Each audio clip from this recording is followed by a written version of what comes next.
Hi guys, నమస్తే. రీసెంట్గా తమిళ hero Vijay దళపతి నటించిన జననాయకుడు మూవీ రీసెంట్గా తెలుగులో రిలీజ్ అయింది. అయితే ఈ సినిమా తెలుగులో ఎలా ఉందంటే అస్సలు బాగలేదు, జస్ట్ యావరేజ్ మాత్రమే. ఈ జననాయకుడు మూవీ బాలకృష్ణ గారు నటించిన భగత్ కేసరి మూవీకి రీమేక్గా వచ్చింది. అయితే ఈ జననాయకుడు మూవీ ఫస్ట్ హాఫ్ మొత్తం Bhagat kesari remake, second half మాత్రం జస్ట్ యావరేజ్. విజయ్ రాజకీయ రంగ ప్రవేశానికి ఎలివేషన్స్ ఇచ్చే విధంగా ఈ సెకండ్ హాఫ్ మాత్రం నడుస్తుంది.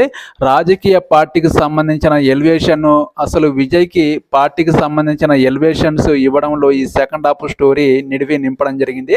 ఈ సినిమా నిడివి మాత్రం 3 గంటలు ఉండడం వల్ల ప్రేక్షకులు సహనానికి పరీక్ష లాంటిది.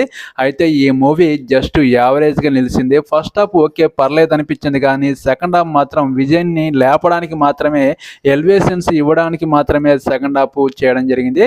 అయితే ఈ సినిమా విజయ్ దళపతి ఫ్యాన్స్కి మాత్రమే నచ్చుతుంది, మామూలు సాధారణ ఆడియన్స్కి మాత్రం జస్ట్ యావరేజ్. ఈ సినిమా భగత్ కేసరికి రీమేక్గా ఫస్ట్ హాఫ్ మాత్రమే ఉంది.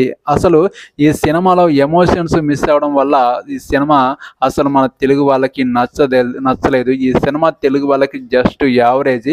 ఇంతవరకు ఈ సినిమాని మీరు చూశారో లేదో కామెంట్ సెక్షన్లో తప్పకుండా కామెంట్ చేయండి. వెళ్ళే ముందు నా ఛానల్ని సపోర్ట్ చేయండి, సబ్స్క్రైబ్ చేయండి.